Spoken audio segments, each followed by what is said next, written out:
Hey, my name's Jake Nicholson. Welcome to my YouTube channel. In this video, I want to talk about the relaxation of rules on mortgage lending. You see, the government brought the Financial Conduct Authority in for a meeting and said to them, look, basically, we need to make it easier for people to borrow money. You might recall, prior to 2008, it was very easy to get money. In fact, I had some self-cert mortgages and they were ridiculous how easy they were to get. Well, in this video, I'm going to talk about just how many products there are now with low deposits and where does this relate to? Is this an all-time high or is it getting towards that? We'll cover all of that and more in this video and what this could mean for the housing market. Is this going to increase prices or is it going to potentially cause another crash like we had in 2008.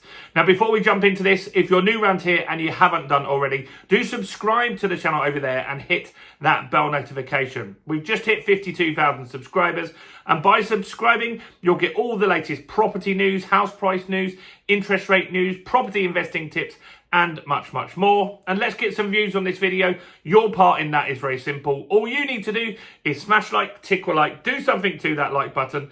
That really helps with the YouTube algorithm, and that really does help the channel grow. So thanks to everyone that does that. So, 2008.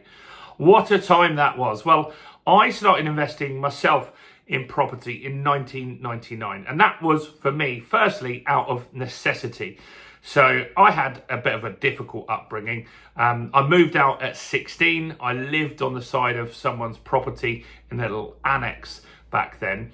And then I rented with friends at a later date, and they bought a property. And there wasn't an option for me to go with them and rent a room because they were having a baby.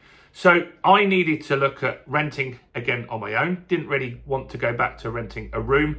So I started saving as much as I could to buy a property. And I bought my first property at 18 years old. I only worked in Burger King. I stopped spending money going out all the time, saved my £3,000 deposit and bought a property for £45,000, which I've still got today.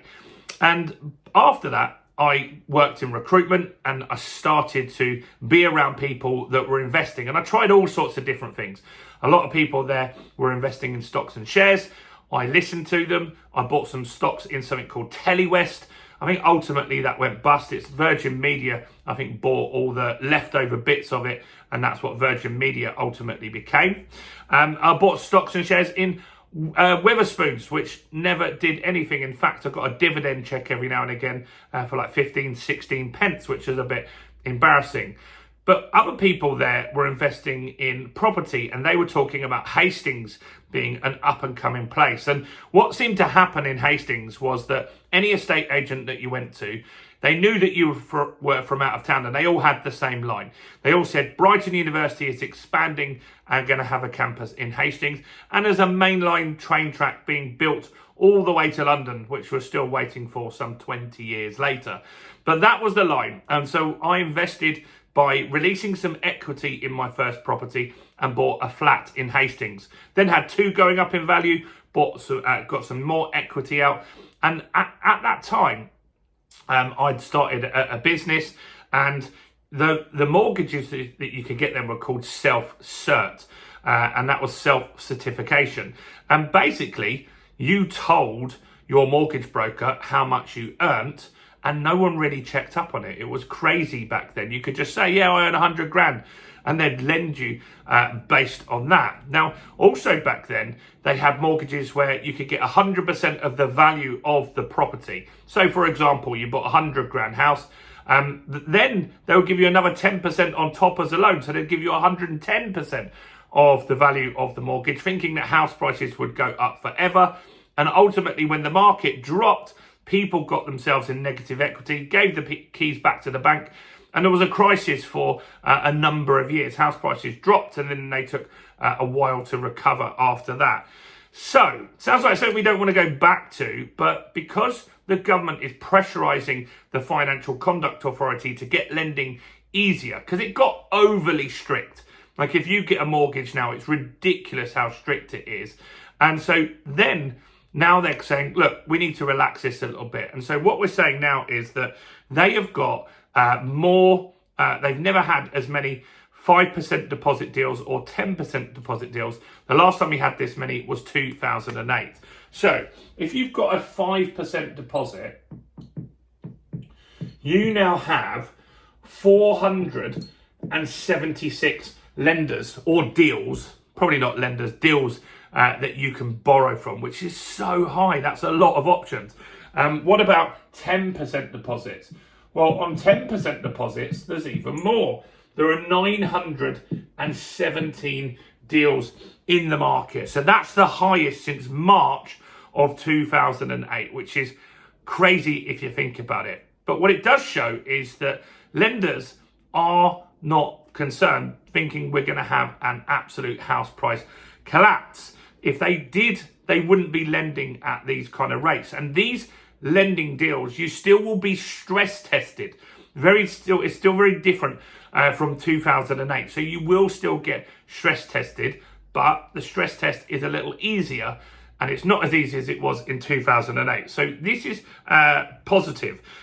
Also, deals, what kind of rates can you get? Well, the average rate for a 2-year has dropped now.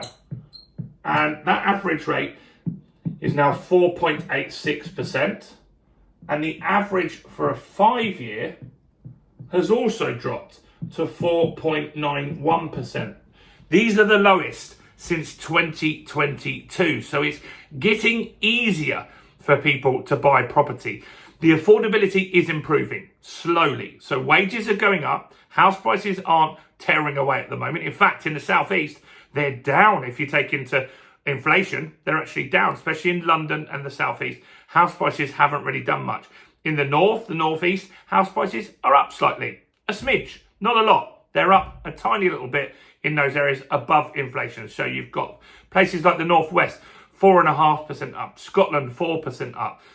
So just above inflation. So they're not tearing away like they were previously. And that is going to get more people eventually into the market. So it's good that we've got the average now below 5%. We're moving in the right direction.